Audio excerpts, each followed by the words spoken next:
اعوذ باللہ من الشیطان الرجیم بسم اللہ الرحمن الرحیم اللہم صلی علی سیدنا و مولانا محمد وعلی آل سیدنا و مولانا محمد وبارک وسلم۔ حاضرین و ناظرین، یہ کتاب ہم نے پوری کوشش کی ہے کہ لفظ بلفظ جو عوارف المعارف میں لکھا ہوا ہے اسے آپ کے سامنے پیش کیا جائے، مگر پھر بھی کوئی بھول ہو گئی ہو تو ہم شیخ الشیوخ حضرت شہاب الدین سرکار کی بارگاہ میں معافی کے طلبگار ہیں اور آپ سے درخواست کرتے ہیں کہ اصل کتاب سے ملا لیں، چونکہ یہ کتاب کافی گہرے معنی رکھتی ہے، لہٰذا آپ اپنے پیر و مرشد سے بات کر کے بات سمجھنے کی کوشش کریں۔ واضح رہنا چاہیے کہ عوارف المعارف ایک ایسی کتاب ہے جو لگ بھگ ہر خانقاہ میں پڑھائی جاتی ہے اور سال ہر سال تمام مشائخ نے اسے اپنایا ہے۔ ہدایت دینے والی صرف اللہ کی ذات ہے۔ ہم دعا کرتے ہیں کہ حضور کائنات محمد مصطفیٰ صلی اللہ علیہ وآلہ وسلم کے صدقے اللہ ہم سب کو صحیح علم حاصل کرنے کی توفیق عطا کرے اور ہمارے ظاہر اور باطن کی مشکلات کو دور فرما دے، آمین۔ باب 2، حسن اجتماع اور تخصیص صوفیہ۔ حسن اجتماع سے کیا مراد ہے؟ میرے شیخ الاسلام ابو الخبیب سہروردی نے مختلف راویوں کے حوالے سے فرمایا کہ زید بن ثابت رضی اللہ عنہ سے روایت ہے کہ میں نے سنا کہ حضور سرور کائنات صلی اللہ علیہ وسلم ارشاد فرماتے تھے کہ اللہ تعالیٰ اس شخص کو شاداں و فرحاں رکھے جس نے مجھ سے ایک حدیث سنی اور پھر اس کو خوب یاد رکھا، یہاں تک کہ پھر اس نے دوسرے شخص کو وہ حدیث پہنچائی۔ بہت سے حامل فقہ ایسے کہ انہوں نے اس طرح فہم و فراست سے کام لیا کہ وہ اپنے سے زیادہ فقیہ کے مرتبہ علم تک پہنچ گئے، اور بعض ایسے حامل فقہ ہیں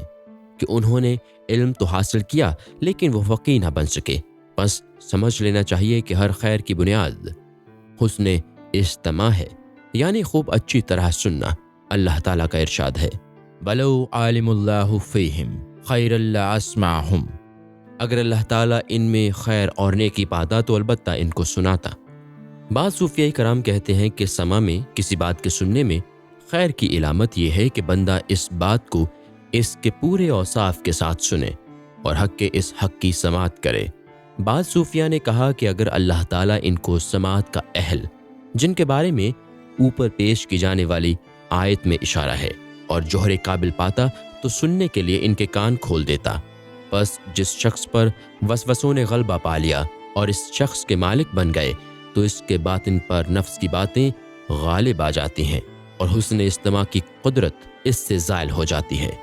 لہٰذا صوفیہ اور مقربین نے جب یہ سمجھ لیا کہ اللہ تعالیٰ کا کلام اور اس کے رسائل صحف کتب سماوی اس کے بندوں کے لیے ہیں اور وہی ان کا مخاطب ہے، تو اس وقت بندہ اس بات اور اس حقیقت کو پہنچ گیا کہ کلام الہی کی ہر ایک آیت اور اس کے کلام کا ایک ایک ٹکڑا علم کے دریاؤں میں سے ایک دریا ہے۔ ان اسرار و رموز کے باعث جن پر وہ آیت مشتمل ہے، اس میں علم ظاہری بھی ہے اور علم باطنی بھی، اور علم جلی بھی اس میں موجود ہے اور علم خفی بھی،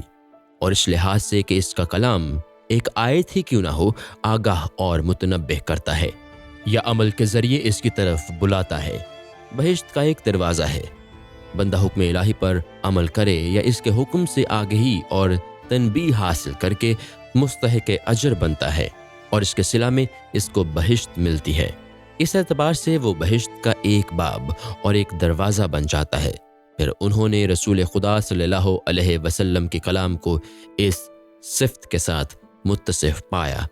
وَمَا يَنْطِقُ عَنِ الْهَوَىٰ إِنْ هُوَ إِلَّا وَحْيٌ يُوحِي، آپ ہوائے نفسانی کے ساتھ نطق نہیں فرماتے، بس وہی کچھ فرماتے ہیں جو بذریعہ وحی آپ تک بھیجا گیا ہے۔ یعنی آپ کا کلام وحی ترجمان ہوتا ہے جس میں شامہ نفس و ہوا بالکل نہیں ہوتا، لہٰذا صفت اجتماع کا تعین آپ کی ذات اقدس کے ساتھ ہوا، اور اس طرح کہ جس قدر صفات سے آپ کی ذات والا متصف ہے، ان سب میں اہم اور محتمم بالشان اجتماع کی استعداد ہے۔ جب ان مقربین اور صوفیہ نے دیکھا کہ ہمتن گوش ہو کر سننا عالم الملکوت کے دروازے کو کھٹکھٹانے کے مترادف ہے، رہبت اور رغبت کا اس سے نزول ہوتا ہے، یعنی جس قدر حسن اجتماع بندہ میں موجود ہوگا اسی قدر رہبت اور رغبت کا نزول ہوگا۔ انہوں نے یہ بھی دیکھا کہ وسوسے وہ دھواں ہیں جو نفس امارہ کی آگ سے اٹھتا ہے، اور وہ عفونت اور گندگی ہے جو شیطان کے پھونک مارنے نفع ابلیس سے پیدا ہوتی ہے۔ جب نفسانی لذتیں اور دنیاوی مزے جو ہوا و ہوس کی لپٹ اور تباہی کا باعث ہیں، اس آگ کو بھڑکانے والا ایندھن ختم ہو گیا تو اس کے شعلے سرد پڑ گئے اور دھواں کم ہو گیا۔ اس طرح ان مقربین اور صوفیہ کے قلوب اور بطون مصادر علوم میں حاضر ہوئے، اور ان مقربین کی صفائے فہم اس گھاٹوں پر سیرابی کے لیے موجود ہوئیں۔ اس طرح وہ سماعت کے لائق بن گئے، اور ان کے فضائے فہم نے سماعت کی۔ اللہ تعالیٰ کا ارشاد ہے، او القى السمع وهو شہید۔ بے شک اس قرآن میں پند و نصیحت ہے اس شخص کے لیے جس کو قلب میسر ہو۔ اس نے کان لگایا اور وہ حاضر و متوجہ تھا۔ حسن استماع کے بارے میں حضرت شبلی کا ارشاد۔ حضرت شبلی رحمۃ اللہ علیہ ارشاد فرماتے ہیں کہ قرآن کی نصیحت اس شخص کے لیے ہے جس کا قلب اللہ تعالیٰ کے ساتھ حاضر ہے، اس طرح کہ ایک آن اور ایک لہجہ بھی اس سے غافل نہیں ہوتا۔ حضرت یحییٰ بن معاذ رازی رحمۃ اللہ علیہ ارشاد فرماتے ہیں کہ قلب دو ہیں، ایک قلب وہ ہے جو دنیا کے اشغال سے بھر گیا ہے اور اس طرح پر ہو گیا ہے کہ جب کوئی چیز امور خاصیت الہی سے اس کے سامنے آتی ہے تو وہ یہ فیصلہ نہیں کر پاتا کہ وہ کیا کرے، اور وجہ اس کی یہی ہے کہ دل تو اس کا دنیا میں مشغول ہے، اور ایک قلب وہ ہے کہ وہ آخرت کے احوال سے پر اور مملو ہے، اور اس طرح کہ جب کوئی چیز امور دنیا سے اس کے سامنے آتی ہے تو وہ نہیں جانتا کہ کیا کرے، اس لیے اس کا دل آخرت کی طرف میلان رکھتا ہے۔ اب تم غور کرو کہ کتنا فرق ہے ان افہام ثابتہ کی برکت اور ان اشغال فانی کی شامت کے مابین، کہ ایک کا دل آخرت کی طرف مائل ہے اور ایک طاعت الہی سے بھی ٹھٹک رہا ہے۔ بعض صوفیہ مقربین کے قلب کی اس طرح تعریف کرتے ہیں کہ لمن قانا لہ قلب سلیم من الاغراض والامراض، یعنی اس شخص کے لیے جس کو قلب میسر آ گیا، جس کو اغراض اور امراض سے سلامتی حاصل ہوئی، کامیابی ہے۔ حسن بن منصور نے کہا، لمن قانا لہ قلب لا یخطر فیہ الا شہود الرب، اس شخص کے لیے جس کو قلب ایسا حاصل ہو جس میں شہود حق کے سوا کسی خطرے کا گزر نہ ہو۔ اور پھر یہ شعر پڑھا، القی الیک قلوب طالہا حطلت، میں تجھے ایسے دنوں کی داستان سناتا ہوں جن پر صحائب الوحی فیہا بحر الحکم، وحی کے بادل برسا دیے ہیں کہ ان میں حکمت کے سمندر بھرے ہیں۔ قلب کی حقیقت میں بزرگوں کے اقوال۔ ابن عطا کہتے ہیں کہ ایک قلب وہ ہے جس نے ملاحظہ حق کے چشم و تعظیم سے کیا اور پھر اس کے لیے سراپا گداز ہو گیا اور ما سوائے اللہ سے قطع تعلق کر کے اللہ تعالیٰ کی طرف جھک گیا۔ واسطی کہتے ہیں کہ لذکر کے معنی یہ ہیں کہ پند و نصیحت اس قوم کے لیے ہے جو مخصوص ہے، یعنی ایک مخصوص گروہ کے لیے، نہ کہ عوام کے لیے۔ ان لوگوں کے لیے ہے جن کے قلب میسر ہے، یعنی روز ازل ہی سے ان کو قلب عطا فرما دیا گیا ہے۔ وہ یہ لوگ ہیں جن کے بارے میں اللہ تعالیٰ کا ارشاد ہے، او من قان حمنا فاحیینہ، بھلا وہ جو مردہ تھا ہم نے پھر اس کو جلا دیا۔ واسطی نے اس طرح اشارہ کیا کہ مشاہدہ غافل کر دیتا ہے اور فہم و ادراک پردہ داری کرتا ہے، اس لیے کہ جب اللہ تعالیٰ نے اس شے پر تجلی فرمائی تو وہ شے اس کے حضور میں خضوع و خشوع کرتی ہے۔ اور واسطی رحمۃ اللہ علیہ کا یہ قول کہ باری تعالیٰ کا یہ قول اس قوم کے لیے ہے جو مخصوص ہے، ان کا یہ کہنا صحیح ہے، اور یہ آیت ان قوموں کے خلاف ان لوگوں کے بارے میں حکم کرتی ہے جو ارباب تمکین ہیں۔ ارباب تمکین کے لیے مشاہدہ اور فہم دونوں جمع ہو جاتے ہیں۔ مقام فہم بات چیت کا محل ہے اور اسی کا نام مسمع قلب ہے، اور محل مشاہدہ کا بصر قلب ہے۔ جس طرح سماع کے لیے ایک حکمت اور فائدہ ہے، اسی طرح بصر کے لیے بھی ایک فائدہ اور حکمت ہے۔ اب جو شخص حال کے سکر میں اور کیف میں ہے، اس کی سماع اس کے بصر میں غائب ہو جاتی ہے، اور جو شخص صحو اور تمکین کے حال میں ہے، اس کی سماع اس کے بصر میں غائب نہیں ہوتی، اس لیے کہ وہ مالک حال کے ہیں، حال ان کے قبضہ میں ہے، اور صاحب حال ظروف وجودی، اعضائے وجودی ہی سے جو بات قابل فہم ہوتی ہے سمجھتا ہے۔ اس کا سبب یہ ہے کہ فہم الہام و سماع کا محل ہے، اور الہام و سماع دونوں ظروف وجودی کے متقاضی ہیں، اور دوسرا وجود یعنی وجود وہبی دوسری افریناش کی تخلیق ہے، اس شخص کے لیے جو مقام صحف میں متمکن ہے۔ وجود وہبی اور غیر وہبی کا فرق۔ وجود وہبی اس وجود سے جداگانہ شے ہے، اور اس شخص کے لیے جو فنا کی گزرگاہ سے بڑھ کر قرارگاہ بقا تک پہنچ جاتا ہے، اس کے لیے وجود وہبی کے سوا جو دوسرا وجود ہے وہ نور مشاہدہ کی تجلیوں سے لاشے معدوم ہو جاتا ہے۔ ابن شمعون کہتے ہیں کہ یہ جو کچھ کہا گیا ہے یقیناً اس میں اس شخص کے لیے نصیحت ہے جس کا قلب ایسا ہو کہ وہ آداب خدمت اور آداب قلب سے آگاہی رکھتا ہو۔ آداب قلب کے 3 حصے ہیں۔ ایک یہ کہ قلب نے جب عبادت کا مزہ چکھا تو وہ خواہشات کی غلامی سے آزاد ہوا، پس جو خواہشات سے رکا اس کو ادب کا 1/3 حصہ مل گیا، اور جو شخص اس چیز کے حصول کا خواستگار ہوا جو از قسم ادب اسے حاصل نہیں ہے، اور پھر وہ اس میں مشغول ہوا تو اب اس نے ادب قلب کا 2/3 حصہ پا لیا۔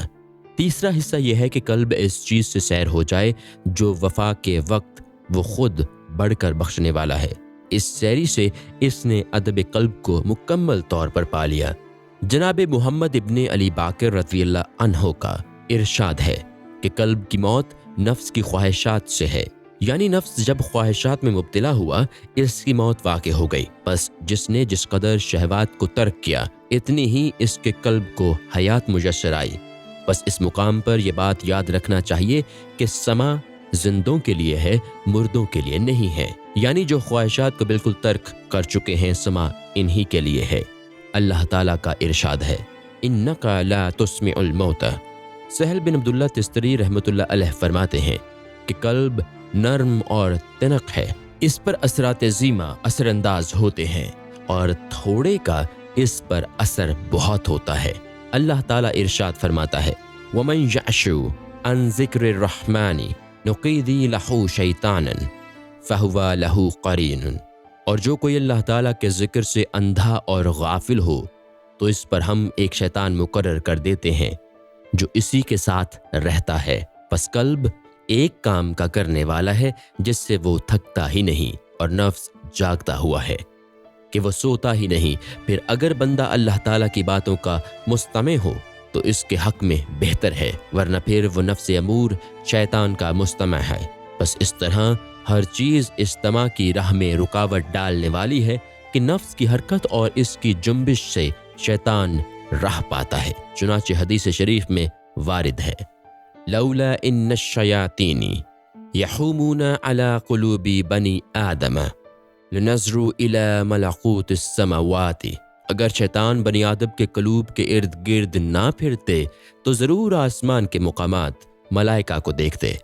جس کو دولت قلب میسر ہے اس کو سب کچھ حاصل ہے۔ حسین رحمۃ اللہ علیہ بن منصور کہتے ہیں کہ جس کو قلب حاصل ہے یا دولت حسن استماع حاصل ہے اس کو مبصروں کی بصارت، عارفوں کی معرفت، علماء ربانی کا نور اور گزشتہ جنیتوں کے نیک طریقے ازل و ابد، اور ان دونوں کے درمیان جو کچھ ہے وہ سب کچھ حاصل ہے۔ یعنی کائنات حادث سے وہ سب کچھ اس شخص کے لیے ہے جس کو قلب حاصل ہوا یا وہ حسن استماع پر عمل پیرا ہو۔ ابن عطا کہتے ہیں کہ وہ قلب جو مذکور ہوا ایسا قلب ہے جو حق کا ملاحظہ کرتا ہے، اور یہ مشاہدہ خطرہ یا فطرہ کے سبب اس سے غائب نہیں ہوتا، تو وہ اس کے ساتھ سنتا ہے، بلکہ اس سے سنتا ہے، قلب گویا ہو جاتا ہے اور اس کے ساتھ حاضر ہوتا ہے، بلکہ اس کو جلوہ نما کرتا ہے۔ جب قلب چشم جلال سے حق کا مطالعہ کرتا ہے تو اس وقت ڈرتا اور لرزتا ہے، اور جب اسے دید جمال سے مطالعہ کرتا ہے تو اس کو سکون و قرار آ جاتا ہے۔ بعض مشائخ نے کہا ہے کہ جس شخص کا قلب ایسا ہو کہ اللہ تعالیٰ کے ساتھ تجرید اور تفرید اس کو قوت پہنچاتا ہو، اور اس قدر قوت پہنچائے کہ وہ صاحب قلب دنیا، خلق اور نفس سے بھاگ نکلے، تب وغیرہ اللہ کے ساتھ مشغول نہ ہوگا اور نہ ما سوائے اللہ کی طرف مائل ہو، تو ایسا قلب صوفی ساری دنیا سے الگ تھلگ اور مجرد ہو کر اپنے کان حق کی طرف لگائے رہے اور بصرہ قلب اس کی حاضر رہے۔ اس وقت وہ تمام مسموعات کو سنتا ہے اور تمام مبصرات کو دیکھتا ہے، اور تمام مشہودات اس کے سامنے آ جاتے ہیں، وہ اپنے اللہ کی طرف رجوع کرتا ہے اور اللہ تعالیٰ کی حضوری اس کو حاصل ہو جاتی ہے۔ وہ اللہ کے پاس ہے، اس نے تمام چیزوں کو دیکھا اور سنا، لیکن وہ ان کی تفصیلات کو نہ سن سکا اور نہ ہی ان کا مشاہدہ کر سکا، اس لیے کہ اس تفصیلی مشاہدہ اور سماعت کے لیے چشم شہود کی وسعت چاہیے۔ وہ چشم شہود سے ہی مدرک و معلوم ہو سکتے ہیں، اور ظرف و وجود کی تنگ دمانی کے باعث تفصیلات کا ادراک ممکن نہ ہو سکا، لیکن اللہ تعالیٰ تمام اجمال اور تفصیل کا عالم ہے۔ اس سے نہ کوئی اجمال پنہا ہے اور نہ کوئی تفصیل پوشیدہ ہے۔ سماعت میں انسانوں کے مابین تفاوت اور ان کی مثال۔ بعض علماء اور مشائخ نے سماعت میں انسانوں کے مختلف مراتب کی مثال اس طرح پیش کی ہے کہ ایک کسان اپنی مٹھی میں بیج بھر کے بیج ڈالنے کے لیے نکلا۔ جب وہ چلا تو کچھ اس میں سے نکل کر راستہ میں بکھر گئے، اور آن کی آن میں پرندے اس پر آ گرے اور انہوں نے اس کو چگ لیا۔ کچھ بیج اس کی مٹی میں سنگلاخا پتھریلی زمین پر گرے، اور ان پتھروں پر تھوڑی سی مٹی جمی ہوئی تھی، اور اس مٹی میں کچھ نمی تھی، لہٰذا کچھ بیج اس مٹی میں جم گئے۔ لیکن جب اس پنیری کے ریشے پتھر تک پہنچے اور ان کو آگے بڑھنے کے لیے جب کوئی راستہ نہیں ملا تو وہ سوکھ گئے۔ کسان کی مٹھی سے کچھ بیج بنجر زمین میں گرے، جس میں اونچے اونچے کانٹے اور گھاس اگی ہوئی تھی، لیکن کچھ بیج یہاں جمے، لیکن جب وہ بڑھ کر کانٹوں کے برابر آئے تو کانٹوں نے ان پودوں کو گھیر لیا اور سکھا دیا۔ جب بنجر زمین پر گرے تھے وہ چونکہ پتھریلی زمین پر نہ تھے اور کانٹوں سے ان کا واسطہ پڑا، اس لیے وہ جم کر بڑھے اور اچھے خاصے اونچے ہو گئے۔ اس مثال میں کسان تو حکیم و دانش مند ہے، اور بیج کی مثال ثواب کلام کی ہے۔ اب جو بیج راستہ پر گرا، اس کی مثال اس شخص کی ہے جو کلام کو سنتا ہے، اس حال میں کہ اس کا ارادہ سننے کا نہیں ہوتا، بس کچھ دیر ہی گزرتی ہے کہ شیطان اس کلام کو اس کے قلب سے اڑا لے جاتا ہے، محو کر دیتا ہے۔ اور جو بیج صاف اور ہموار پتھر پر گرے، اس کی مثال اس شخص کی ہے کہ کلام کی سماعت کو اچھا سمجھتا ہے، اس لیے وہ کلمہ اس کے قلب تک پہنچا ہے، لیکن جب اس پر عمل کرنے کا ارادہ وہ نہیں کرتا تب وہ اس کے قلب سے دور ہو جاتا ہے۔ اور جو ایسی زمین پر گرا جس میں کانٹے اگے تھے، اس کی مثال اس شخص کی ہے جو کلام کو سنتا ہے اور اس پر عمل کرنے کا ارادہ بھی کرتا ہے، لیکن جب خواہشات نے اس کو گھیرا تو وہ اس پر عمل کرنے سے رک گیا۔ اس کے عمل کرنے کی نیت جو خواہشات کے دباؤ سے ترک ہو گئی وہ اس طرح ہے جیسے کانٹوں نے پودے کو گھیر کر سکھا دیا۔ جو دانہ بنجر زمین پر گرا اس نے نشو و نما پائی۔ اس کی مثال ایسے مستمع کی ہے جو سنتا ہے اور اس پر عمل کی نیت کرتا ہے، یعنی سمجھ کر اس پر عمل پیرا ہوتا ہے اور اپنی خواہشات سے کنارہ کش ہو گیا اور راہ راست پر عمل پیرا ہوا۔ یہی صوفی ہے۔ چونکہ ہوا و ہوس کے اندر حلاوت و لذت ہے، اور نفس کو جب ہوا و ہوس کا چسکا لگ جاتا ہے تو پھر وہ ہر وقت اس کی طرف مائل ہوتا ہے اور لذت یاب ہونے کی کوشش کرتا ہے۔ ہوا و ہوس سے جو استلذاذ میسر ہوتا ہے، اس کی مثال اس پودے کی ہے جس کا گلا کانٹے دبا دیتے ہیں۔ صوفی کے اس قلب صافی میں جب صافی کی مہمانی سے حلاوت پیدا ہوئی ہے، کیونکہ جب صافی کا روحی تعلق حضرت الوہیت سے ہے، اور جو روح اپنے ظرف میں محبت کے جذب کا خواص لے کر حضرت الوہیت کی طرف رجوع ہوتی ہے، اس میں وہ قوت پیدا ہوتی ہے کہ نفس بھی اس کے پیچھے لگ جاتا ہے، اس کی اتباع کرنے لگتا ہے۔ اس وقت حضرت الوہیت کی محبت کی حلاوت خواہشات کے مزے پر غالب آ جاتی ہے، پھر خواہشات کی کوئی قدر و منزلت نہیں رہتی، اور رہی خواہشات کی لذت تو اس کی مثال تو اس ناپاک درخت کی ہے جو زمین سے جڑ سے اکھڑ گیا، اب اس کے لیے نہ کہیں قرار ہے اور نہ کہیں وہ جم سکتا ہے۔ اور محبت کی حلاوت ایک پاک و صاف اور ستھرے درخت کی مانند ہے جس کی جڑیں زمین میں دور تک پھیلی ہوئی ہیں اور اس کی ڈالیاں سر بفلک ہیں۔ اس کی وجہ یہ ہے کہ یہ روح میں جڑ پکڑے ہوئے ہیں اور اس کی شاخ حضرت الوہیت تک جا پہنچی ہے۔ اس کے نفس کے رگ و ریشے زمین پر بہت دور تک گھسے ہوئے ہیں۔ جب ایسا شخص قرآن پاک کا ایک کلمہ یا حدیث نبوی صلی اللہ علیہ وسلم سنتا ہے تو اس کی روح، اس کا قلب اور اس کا نفس اس کو شراب کی طرح پی جاتا ہے اور اس پر ہمتن نثار اور تصدیق رہتا ہے اور کہتا ہے اسم من کا نسیمہ لست موفی زنتیا حیرت فی کا اردنا۔ خبر نہیں کہ یہ خوشبو کہاں سے لائی نسیم، مجھے یقین ہے یہ تیری آستین ہوگی۔ پھر اس میں وہ کلمہ رچ بس جاتا ہے اور اس کا ایک ایک بال سما اور ذرہ ذرہ بصر بن جاتا ہے۔ اس وقت اس کی یہ حالت ہو جاتی ہے کہ وہ کل سماعت کا کل سے اور کل نظارگی کل سے کرتا ہے اور کہتا ہے ان تعملتکم فی کلی عیونی او تذکرتکم فی کلی قلوب۔ ہمتاً چشم بن کر میں نظر کو شاداں کرتا ہوں، سراپا قلب بن جاتا ہوں جس دم یاد کرتا ہوں۔ اللہ تعالیٰ کا ارشاد ہے فبشر عباد الذین یستمعون القول فیتبعون احسنہ اولئک الذین ہداہم اللہ واولئک ہم اولو الالباب۔ میرے ان بندوں کو آپ بشارت دے دیجئے جو بات کو سنتے ہیں پھر اس کی اچھی طرح پیروی کرتے ہیں، یہ وہ لوگ ہیں جن کو اللہ تعالیٰ نے ہدایت کی ہے، اور یہی لوگ صاحبان خرد ہیں۔ عقل کے 100 اجزاء۔ بعض صوفیہ نے کہا کہ عقل کے 100 اجزاء ہیں اور ان میں سے 99 حضرت محمد صلی اللہ علیہ وآلہ وسلم میں موجود ہیں، اور ایک حصہ میں کائنات کے تمام مومنین شامل ہیں۔ وہ جز جو کل مومنین پر شامل ہے وہ بھی 21 حصوں میں منقسم ہے۔ ان میں سے ایک حصہ کلمہ شہادت ہے، لا الہ الا اللہ وان محمد رسول اللہ، جس میں سب مومن برابر کے شریک ہیں، اور وہ 20 حصے جو باقی رہے وہ سب مومنین میں یکساں نہیں بلکہ وہ حقائق ایمان و مقدار ایمان کے لحاظ سے ایک دوسرے میں کم و بیش ہیں، کسی مومن میں زیادہ اور کسی میں کم۔ اظہار فضیلت رسول کریم صلی اللہ علیہ وسلم۔ بعض اصحاب کا کہنا ہے کہ آیت مذکورہ میں رسول اللہ صلی اللہ علیہ وسلم کی فضیلت اور کمال شان کا اظہار فرمایا گیا ہے،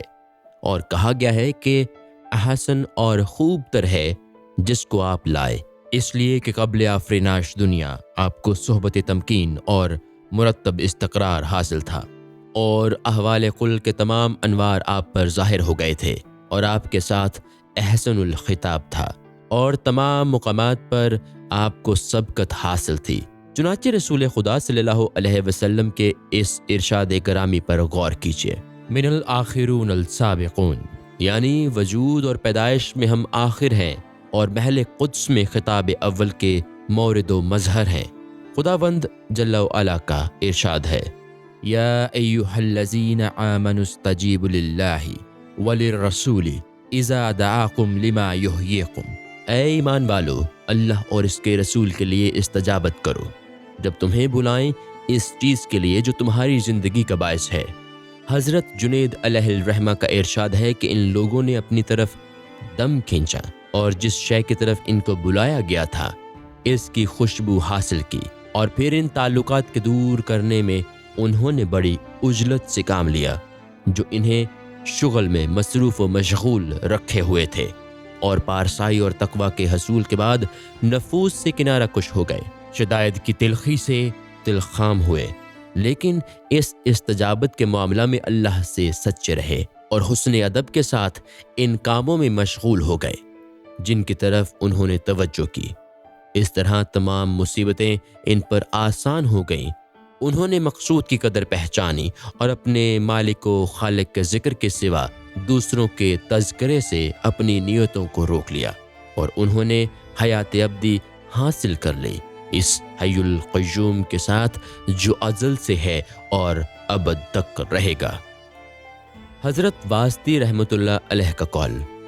حضرت واسطی رحمۃ اللہ علیہ فرماتے ہیں کہ ان مومنین کی حیات صفہ لفظاً اور فعلاً ہر اعتبار سے ہے، اور بعض صوفیہ فرماتے ہیں کہ استجابت سے مراد یہ ہے کہ استجابت کرو تم اپنے اصرار سے اللہ اور اس کے رسول صلی اللہ علیہ وسلم کے لیے اپنے ظواہر سے ہٹ کر۔ اس سے ثابت ہوا کہ جس طرح نفوس کی حیات رسول اللہ صلی اللہ علیہ وسلم کی مطابعت سے وابستہ ہے، اس طرح قلوب کی حیات مشاہدہ غیوب سے ہے۔ اللہ تعالیٰ سے شرم کرنا اسی وقت ممکن ہے کہ جب بندہ اپنی تقصیر کو دیکھے۔ ابن عطا رحمۃ اللہ علیہ کا قول۔ حضرت ابن عطا رحمۃ اللہ علیہ فرماتے ہیں کہ آیت مذکورہ میں اجابت 4 چیزوں کی ہے۔ اول توحید کی اجابت ہے، دوم اجابت تحقیق ہے،